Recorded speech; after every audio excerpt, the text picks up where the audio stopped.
वर्तमान में धर्मनिरपेक्ष कोई अभी दिख ही नहीं रहा है। धर्मनिरपेक्षता का ये लोग ढोंग करने वाले लोग हैं। वर्तमान में धर्मनिरपेक्षता का अर्थ, सबसे बड़े सांप्रदायिक थे भारत में पंडित नेहरू, सबसे बड़े सांप्रदायिक हुए हैं निर्विवाद। एकदम पंडित नेहरू ही सबसे पहले सांप्रदायिक हुए हैं, क्योंकि धर्म के आधार पर कानून कौन बनाया? पंडित नेहरू ने बनवाया धर्म के आधार पर। मुसलमानों को पंडित नेहरू जो थे वो भारत को इस्लामिस्तान बनाना चाहते थे, तो उन्होंने ये कानून बना दिया कि मुसलमान 4 शादी कर सकता है, हिंदू 1 से अधिक नहीं करेगा। तो मुसलमानों को उन्होंने प्रोत्साहित किया कि संख्या बढ़ाओ, जल्दी बढ़ाओ, फुर्ती से अपनी संख्या बढ़ा लो कि जैसे भारत पाकिस्तान बन जाए। तो उन्होंने सांप्रदायिकता के बल पर मुसलमानों को विशेष अधिकार दिए और हिंदुओं को समान अधिकार भी नहीं दिए। क्या आज तक दुनिया में जो बहुसंख्यक होता है वो विशेष अधिकार चाहता है और अब अल्पसंख्यक समान अधिकार चाहता है? दुनिया भर में जो अल्पसंख्यक है वो कहता है कि हमको बराबर का अधिकार दो। भारत एक ऐसी जगह है कि जहां अल्पसंख्यक को विशेष अधिकार दिया जा रहा है और बहुसंख्यक को समान भी नहीं दिया जा रहा है। हिंदुओं को दूसरे दर्जे का नागरिक बनाकर रखा गया 70 साल तक, क्योंकि उनको बराबरी का अधिकार नहीं दिया गया हिंदुओं को। यही आप हमको बता दीजिए कि हिंदू अब 4 शादी नहीं कर सकता है, मुसलमान कर सकता है। तो हमारी धार्मिक मान्यता ऐसी कहती है। धार्मिक मान्यता क्या होती है? धार्मिक मान्यता धर्मगुरु ने बताएगा। सरकार ने कानून बना करके क्यों प्रतिबंध लगाया? सरकार ने प्रतिबंध लगाया हमारे ऊपर ना। उस समय हमारी धार्मिक मान्यता तो थी कि 100 शादी कर सकते हैं, तो आपने हमको तो रोक दिया एक पर। क्या जरूरत थी हिंदू कोड बिल बनाने की? भारतीय कोड बिल बनाते। तो नेहरू शुद्ध सांप्रदायिक व्यक्ति थे। नेहरू जी ने गांधी की सारी नीतियों को उलट दिया। मोदी जी कहीं हिंदू और मुसलमान को अलग अलग कानून नहीं दे रहे हैं। मोदी जी का सीधा ये कहना है कि हम सबको बराबर अधिकार देंगे, कॉमन सिविल कोड लागू करेंगे। ये तैयार तो हो जाए कांग्रेसी कॉमन सिविल कोड के लिए। जो अपने को धर्मनिरपेक्ष कहता है वो समान अधिकार देने के विरुद्ध है और कहता है कि हम धर्मनिरपेक्ष हैं।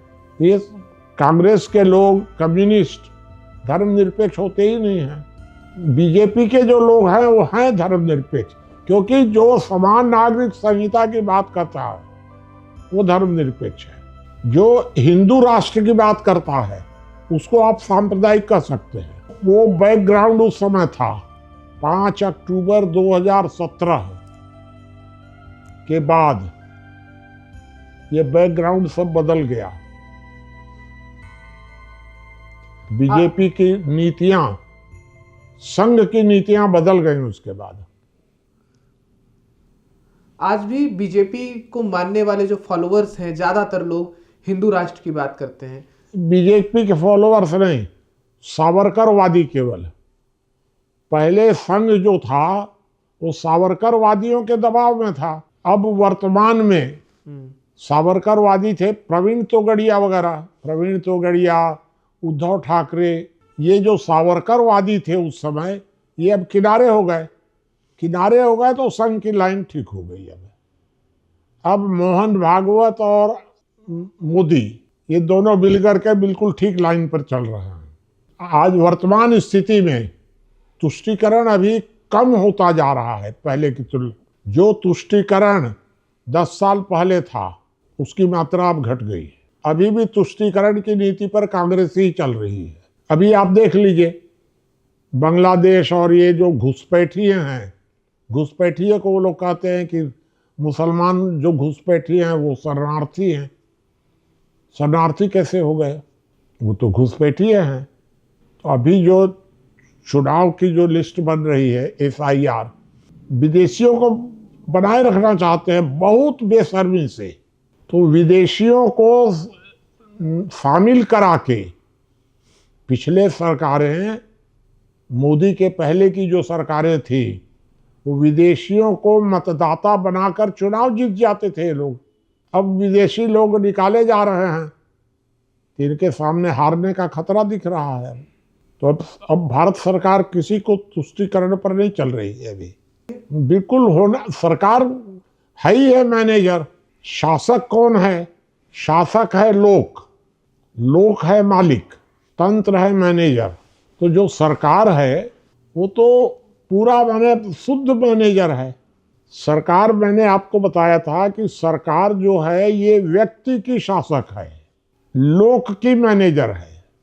जब लोग, हमारे परिवार में 15 लोग हैं, 15 लोगों का एक मुखिया चुना गया।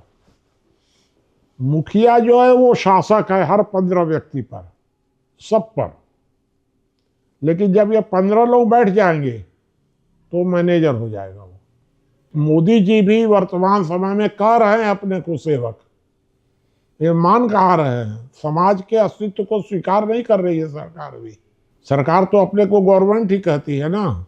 सरकार गवर्नमेंट कैसे हो सकती है? लोक की। देखिए, हमारे परिवार में अगर एक मुखिया है तो मुखिया की बात हम भी मानने को बाध्य हैं, हर आदमी। लेकिन जब 15 लोग बैठ जाएंगे तो 15 लोगों के आदेश को मुखिया मानेगा। तो मुखिया 15 लोगों का सामूहिक मैनेजर हुआ और व्यक्तिगत शासक हुआ। कोई व्यक्ति परिवार के मुखिया को आदेश नहीं दे सकता, उसको आदेश पालना होगा। और जब परिवार इकट्ठा हो जाएगा तो मुखिया को पालन करना पड़ेगा। परिवार आदेश दे सकता है मुखिया को। यही तो है थ्योरी। क्या सरकार मान रही है अभी इसको? हम लोग तो यही चाहते हैं कि समाज के अस्तित्व को स्वीकार किया जाए। महिला सशक्तिकरण धूर्तता है, समाज को लड़ाने के लिए अलावा कुछ नहीं है। महिला सशक्तिकरण हो कि पुरुष सशक्त हो, ये परिवार तय करेगा। आप कौन होते तय करने वाले? एक 3 पैर की दौड़ हम दौड़ रहे हैं। मेरा और एक महिला का, दोनों का पैर बंधा हुआ है। यही ना परिवार व्यवस्था है। सामूहिक रूप से दौड़ रहे हैं। महिला सशक्तिकरण के नाम पर धूर्त महिलाएं सशक्त हो गई, ब्लैकमेल कर रही हैं। एक रात में जिनको 100 रुपया लेना चाहिए था वो 1 लाख रुपया ठग रही हैं। और एक बात आपको और बता दें कि महिला सशक्तिकरण के नाम पर गरीब महिलाएं बेचारी तबाह हो गई, बहुत परेशान है सब जगह। क्योंकि पहले, आज से 10 साल पहले, जो गरीब घरों की महिलाएं थी, कहीं कहीं काम करती थी, नौकरी करती थी, तो उन पुरुषों से उन्हें कुछ मिल जाता था अलग से भी, सेक्स के नाम पर उनकी कमाई हो जाती थी बेचारी की। भी मिल जाता था, पैसा भी मिल जाता था। अब तो डर हो गया, कानून का इतना ज्यादा खतरा पैदा हो गया कि उनकी सबकी रोजगार बंद हो गया बेचारी का। ये धूर्त महिलाएं। आप हमको एक बात ये बताइए कि आपके पास कुल क्षमता 100 की है। अब आपने 100 को जो आप पहले 100 लड़कों को भर्ती करते थे, अब 50 लड़कों को निकाल करके 50 लड़कियों को भर्ती कर लिया आपने। क्या समाज में बदलाव आ गया इससे? आधी आबादी को आपने दे दिया, मैं मान रहा हूं, और आधे लड़कों को बाहर कर दिया। बदलाव समाज को क्या लाभ हुआ इससे? मैं एकदम मान रहा हूं आधी आबादी, न्याय हुआ उनके साथ। हाँ। न्याय हुआ। व्यवस्था तो कमजोर हो गई आपकी, प्रोडक्टिविटी उतरी ही रही, तो इसका मतलब आपका प्रोडक्शन नहीं बढ़ा, प्रोडक्शन तो उतना ही रह गया। न्याय मिल गया लड़कियों को, ये बात भी सही है कि न्याय मिल गया। और आपका उसमें कितना मेहनत हो गई, क्योंकि आप जो मिलावट रोकते, आप जो नक्सलवाद रोकते, आप जो आतंकवाद रोक दे, वो ताकत आपने लगा दी है महिला और पुरुष के बीच में। और इससे बढ़ा क्या आपका निर्यात बढ़ जाएगा। आप हमको एक बात ये बताइए, आपने दे दिया आरक्षण, आदिवासियों को दे दिया, दलितों को दे दिया। मान लीजिए आपने जो दिया आरक्षण, तो 25 दलित और 25 आदिवासी, इन सबको आपने वहां पर दे दिया और उन लोगों को हटा दिया। समाज में क्या बदलाव आ गया? न्याय मिला। न्याय देने में आपकी ताकत लग गई। क्या वो प्रायोरिटी थी आपकी? आपकी प्रायोरिटी अभी थी नक्सलवाद रोकना, आपकी प्रायोरिटी थी आतंकवाद रोकना, आपकी प्रायोरिटी थी निर्यात बढ़ाना, आपकी प्रायोरिटी थी आयात घटाना, आपकी प्रायोरिटी थी मिलावट रोकना,